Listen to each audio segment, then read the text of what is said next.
दौड़ पड़े। ठाकुर जी बस सखा से पूछ रहे काहे तू रथ के पीछे क्यों दौड़ रहा है? वो सखा बोले ओ लाला, ठाकुर जी का हाथ पकड़ा एक कुन्ने में लेकर के गया। उस सखा बोले ओ लाला, तू जाने ना है तो ये पतो ना है। ठाकुर जी बोले मैं जगत की जानवे वारो मोए का नहीं पतो है। वो सखा बोले ओ लाला, हर वक्त हंसी मजाक अच्छी ना लगे। ठाकुर जी बोले मोए का नहीं पतो। वो सखा बोलो मोए पतो है का। बोले जो तेरो मामा है ना कंस, हाँ हाँ, बोले वो तो प्रेम करने के लाए ना बुला रहा, तो मारवे के लाए नहीं बुला रहा, मोए पतो है। ठाकुर जी बोले अच्छा। तो वो सखा बोले लाला तू चिंता मत कर, मैं चलूंगा तेरे साथ मथुरा। ठाकुर जी बोले तो क्या तू कंस को मारेगा?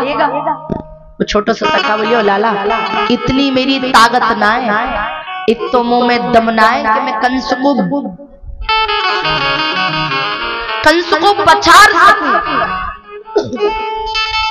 लेकिन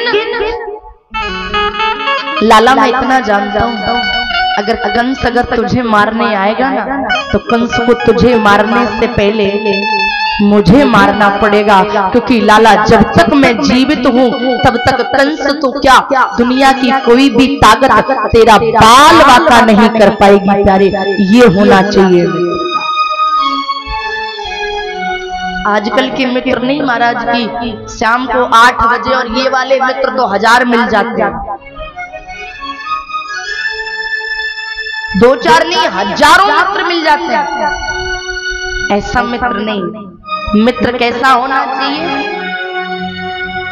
क्योंकि तुलसी बाबा ने तो मित्र के बारे में चौपाई लिखी है। धीरज धर्म मित्र और नारी, आपत काल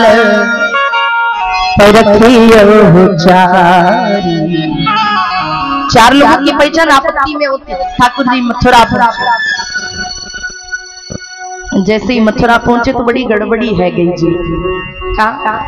ठाकुर जी नंद बाबा थे, बोले बाबा हमारा एक काम है, हमें एक बात की अनुमति दे दो। नंद बाबा बोले कई बात की अनुमति दे दे? ठाकुर जी बोले ने कि हम मथुरा घूमबो चाह रहे हैं, हम मथुरा घूमे। नंद बाबा बोले नहीं लाला, बाजार है, कोई से तय तू नहीं करना, नहीं तो लड़ाई है जागी खामा खा। ठाकुर जी बोले मैं तो सीधो सीधो जाऊं, सीधो सीधो आऊं, छोटो तो लाला हूं, मैं क्या लड़ाई कर तो डोलूं का।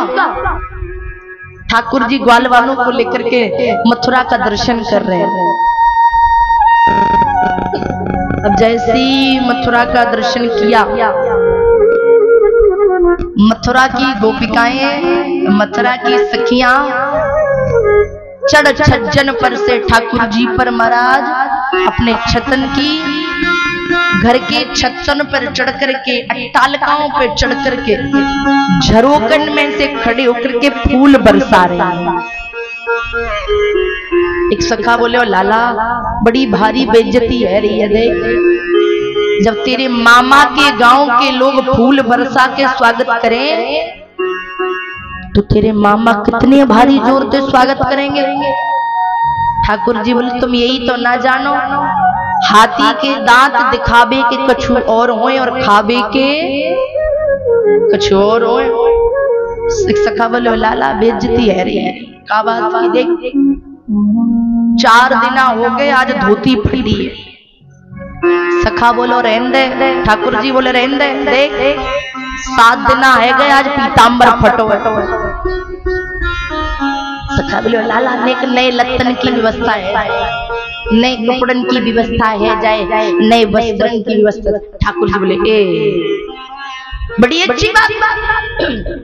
पहुंचे यमुना जी के घाट,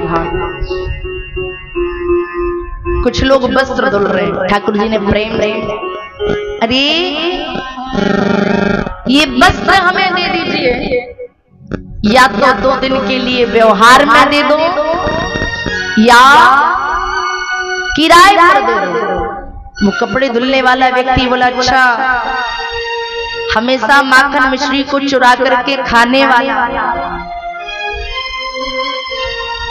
जंगल में बन बन गायें चराने वाला,